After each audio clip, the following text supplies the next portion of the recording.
If I have to ask you to write your definition of what it means to be blessed, most often your definition and my definition is likely to differ from what Jesus actually mentioned.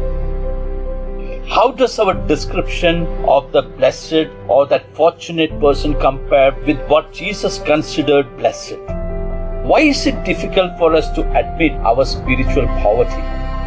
Why would those who are poor in spirit feel a need to mourn? How do you think those who mourn will be comforted? Today we will look at mourning that can turn out to be not a blessing. There are a number of mourning that are either worldly or common to society. There is the sorrow of the world which produces death. Do you know that? Turn with me to 2 Corinthians chapter 7 verse 10. For godly sorrow produces repentance, leading to salvation, not to be regretted, but the sorrow of the world produces death. So there is godly sorrow and there is worldly sorrow. Interesting, isn't it? How do we differentiate or discern this? How do we know which is godly sorrow and which is a worldly sorrow? Godly sorrow produces repentance leading to salvation. That's what the word teaches us. But the worldly sorrow produces death. Why? Let's study through the Bible the characters who had worldly sorrow and not godly sorrow. Do you know who is the best character in the Bible for this? According to me, it is Judas Iscariot. Judas Iscariot, if you really study his life, he had deep regret. He wept over what his wicked actions did to Jesus. He was very sad about what he did for Jesus. But what did he do? He never repented of his sin. If you spend time playing the character of Judas, if you want to make a movie out of the life of Judas, you will know that he did many things that looked right, but his wrongs were so prominent than the rights. Let's look at the right things that Judas did. He openly admitted his wrong. Wonderful. He even gave the blood money back to the chief priest. Wow, this is great. Then where did Judas go wrong? Where did he go wrong? He did not do what was the need of the hour. Do you know what was the need of the hour? He committed a big crime by betraying Jesus, his master.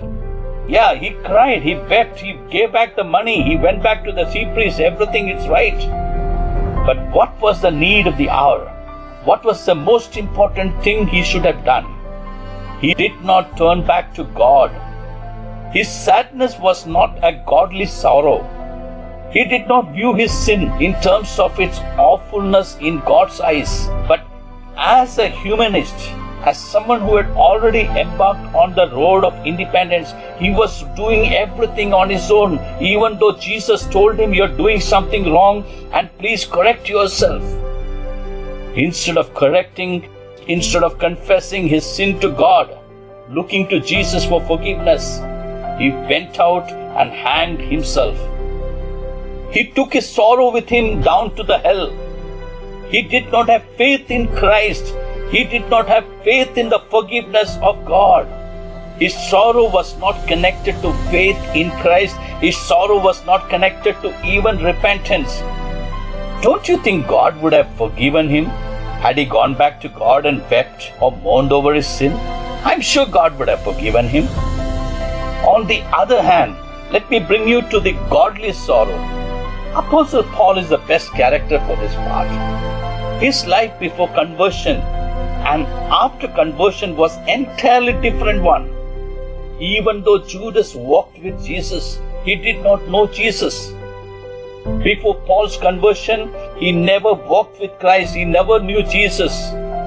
With all his educational, with all his cultural credentials, Paul persecuted Christians, persecuted the people of God. But one glimpse of Jesus changed his entire life. He repented on that day. He asked Jesus, "What can I do? What is that you expect me to do?" He did not hang himself to death, but rather Paul hung himself to God and died once to live only to serve God in the entire life that he lived after that. So we learned about the godly sorrow and we learned about worldly sorrow. What about hypocritical sorrow? This is not a sorrow for having offended God. You know, there are many people who live double lives. One to serve secret lusts and another one for public consumption. They want to just portray themselves as different in front of the public. When their sins are exposed, they shed that crocodile tears and confess their guilt. This sorrow is not from the heart. It is not a spiritual sorrow rooted in the poverty of spirit. They don't feel wretched. They're just showing up. They're just trying to show in front of people. They're trying to show the tears in front of the people. They don't mean anything. It is a sorrow to be seen by men. In Malayalam we can say Kalla Karachil. Godly sorrow is sincere, my friends.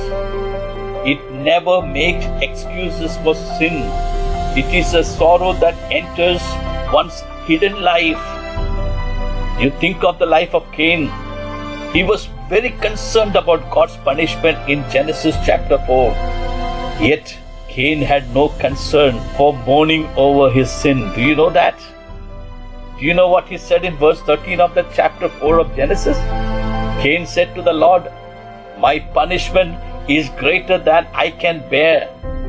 Surely you have driven me out this day from the face of the ground.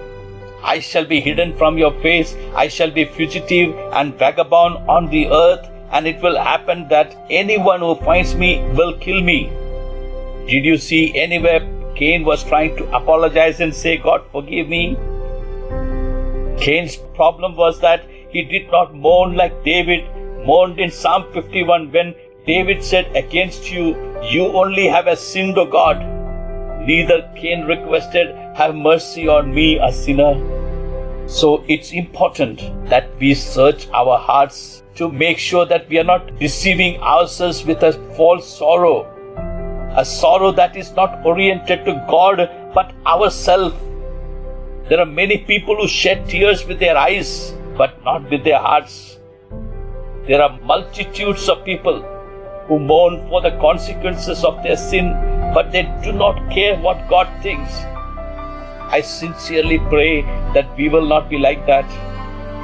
Now let us look at the right way. Prodigal son. He's the best character for this part. He did not just mourn, but he expressed his sorrow. He went out of his father's house. He messed up his life. Do you know what did he say in Luke chapter 15 verse 18? While he was sitting out, while he was messing up his life, one day the realization came to him and he said something like this, "I will arise and go to my father and will say to him, Father, I have sinned against heaven and before you, and I am no longer worthy to be called your son. Make me like one of your hired servants." What are we meditating on? We shall be comforted when we mourn. And you can see here the fulfillment of that Jesus teaching. Verse 20, he arose. This prodigal son came to his father, but when he was still a great way off, from a farther distance he saw his son. Look at how the father responded. His father saw him and had compassion and ran and fell on his neck and kissed him. And the son said to him, "Father, I have sinned against heaven and in your sight, and am no longer worthy to be called your son." But the father said to his servants, "Bring out the best robe and put it on him, and put a ring on his hand and sandals on his feet, and bring the fatted calf here and kill it, and let's eat and be merry. For my son was dead and is alive again. He was lost and is found." And they began to be merry. There was a celebration going on. There was a party going on. Have you ever thought about the sinful woman who came to Jesus in a Pharisee's house? Luke brings it out so beautifully. He tells us that she brought an alabaster flask of fragrant oil and stood at the feet of Jesus behind him weeping, and she began to wash his feet with her tears and wipe them with the hair on her head. And she kissed his feet and anointed them with a fragrant oil. Have you ever thought about those 3,000 people who were saved on that day of Pentecost? When Peter spoke the word, they came to know how much they need Jesus. And they came and asked Peter, "What must we do to be saved?" And the sinfulness cut to their heart on that day as they heard the word of God. So deep sorrow for sin is necessary for our progressive sanctification. Do you know what's progressive sanctification? Progressive purification. Because this verse is in continuous tense here. Blessed are those who mourn, for they shall be comforted. If you mourned over your sin once, that's not enough. It's never complete. As believer grows in grace, as believers grows in the knowledge of God's holiness, he should be more aware of his own sinful life and that inner depravity. That time he will repeatedly experience the sorrow of his sin. As Paul mentioned in 1 Corinthians chapter 15, these people will say, "I will die daily. I will sanctify myself daily. I will mourn over my sin daily. I will repent of every day. I will turn away from sin every day." Psalmist mentioned in Psalm 119, "I've hidden your word in my heart so that I will not sin against you, O God." Repentance is the lifestyle of this person. He never struggles to repent. He never worries about anything. He just repents if he has done something. He doesn't carry forward forever. I'm reminded of the lyrics of that song, "Are you washed?" Have you been to Jesus for the cleansing power? Are you washed in the blood of the Lamb? Are you fully trusting in His grace this hour? Are you washed in the blood of the Lamb? Then the chorus goes like this: "Are you washed in the blood, in the soul cleansing blood of the Lamb? Are your garments spotless? Are they white as snow? Are you washed in the blood of the Lamb?" And that's what the Holy Spirit is asking. Are your garments spotless? Are they white as snow? Are you washed in the blood of the Lamb? If not, then it is time for you to mourn over your situation, the garments that are full of stains. Bring that to the Lord. He will make it white as snow. As you and me are more and more sanctified, our knowledge of the sin increases. I'm not saying sinful nature increases, knowledge of our iniquity increases. So the more godly a believer becomes, the more sensitive he will become about offending God. A believer will mourn because he knows that sin is the opposite of loving God. That sin is contrary to the Spirit of God dwelling within you and me. In fact, sin suffocates God completely because God is dwelling in your heart, and when you and me sin, He is suffocated. He is sad. So biblical sorrow is a result of a Spirit-directed conscience. We see that in the life of King David. Such a small thing. It would look very simple and small for us. But look at how sensitive was David in his life. His heart crushed him after he had numbered the people. Look at what he said in 2 Samuel chapter 24 verse 10. David's heart condemned him. Who condemned him? David's heart condemned him. That's the lifestyle of a spirit-filled person. Your heart will condemn you for any sin that you did because you have the Holy Spirit in your life. David's heart condemned him after he had numbered the people. So this is what David said to the Lord. I have sinned greatly in what I have done, but now I pray, O Lord, take away the iniquity of your servant, for I have done very foolishly. David even groaned for his sin with Bathsheba. He said, when I kept silent, my bones grew old through my groaning all the day long. For day and night your hand was heavy upon me, and my vitality was turned into the drought of summer. The result of this sorrow is seen in the next verse. I acknowledge my sin to you, and my iniquity I have not hidden. I said, I will confess my transgressions to the Lord, and you forgave the iniquity of my sin. Mourning for sin is natural to a Christian. Do you know why? Because he hates it. If you are a true Christian, you will hate sin. He hates the sin, and you hate the sin. I hate the sin. If I am and you are a true Christian, he hates his sins and mourns over them every day. You know why? If you and me could stop sinning forever, we could do that immediately. But because of the sin remaining in our flesh, sin will not be eradicated. It will not be extinct until we go to heaven. So our souls will be afflicted by this sinful nature, by this fleshly nature, until we die. So we should be like Paul, who said in Romans chapter 7 verse 14, for we know that the law is spiritual, but I am carnal, sold under sin. Verse 15, for what I am doing I do not understand. For what I will to do, that I do not practice, but what I hate, that I do. O wretched man that I am, who will deliver me from this body of death?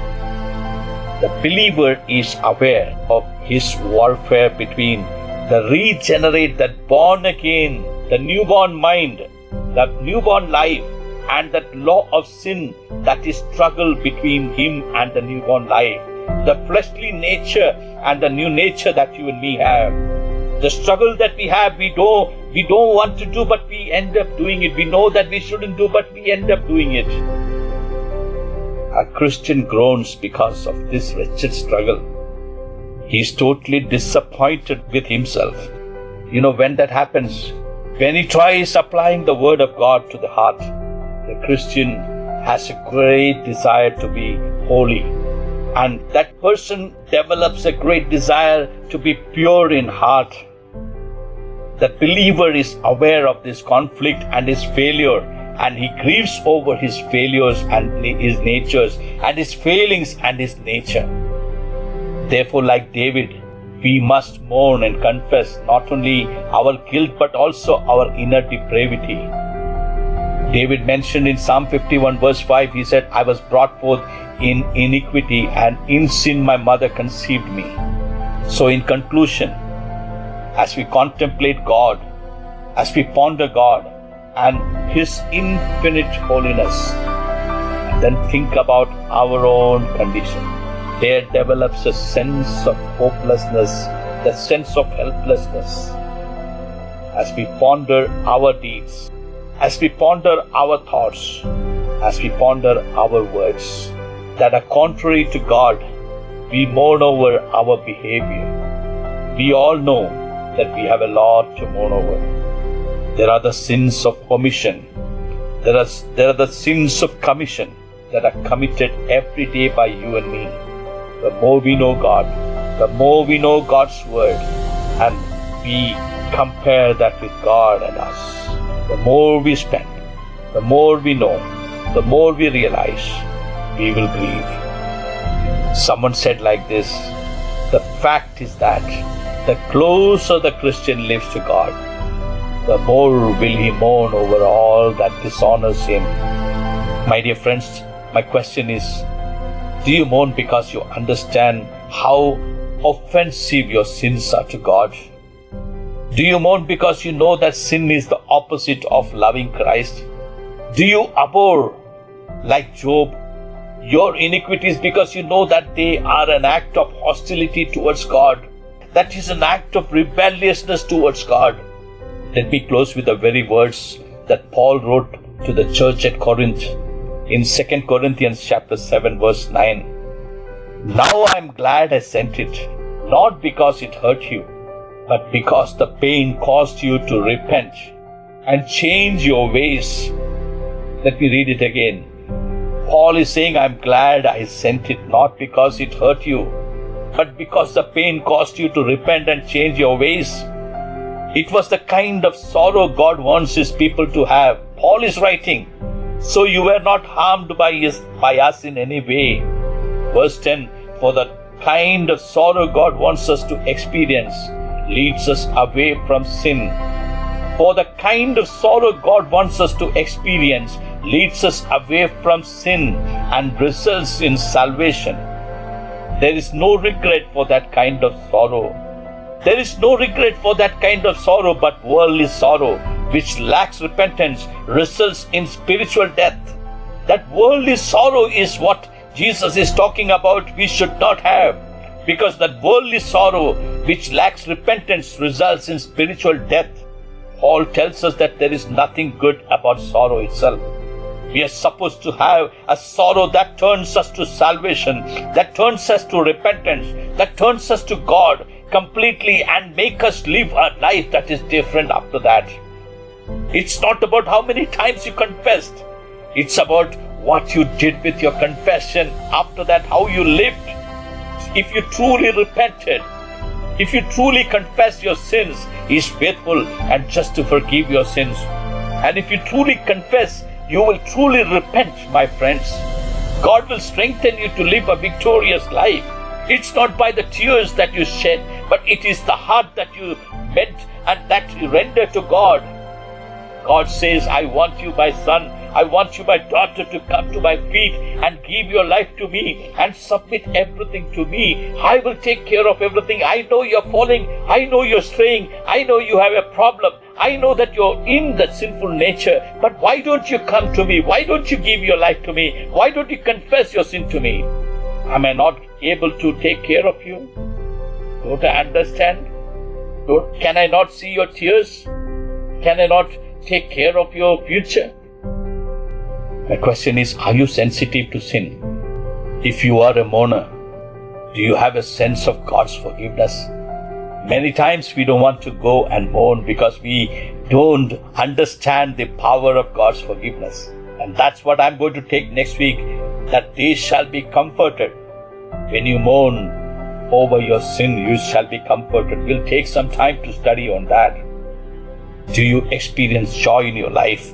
Do you know that real peace, that real happiness, that real comfort that leads to a forgiven, that leads to a cleansed and purified life?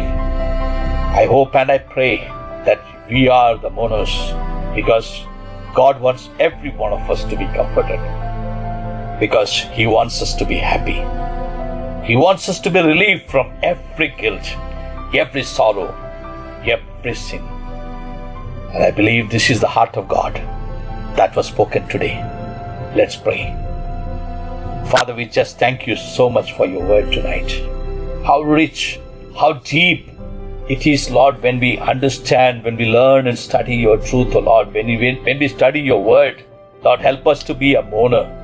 Lord, we want to be the kind of people you want us to be, oh Lord. Hurt when you are hurt. We want to be sensitive for our own sin. We want to have your heart for the sin that's around the world, Lord. Sins among our own Christian brothers and Christian sisters, Lord Father. Sins of those who don't name even your name, O Lord. May we always mourn over everything. May we come into your presence, Lord, and pray with you with tears. Bless us, Lord. In Jesus' precious name we pray. Amen.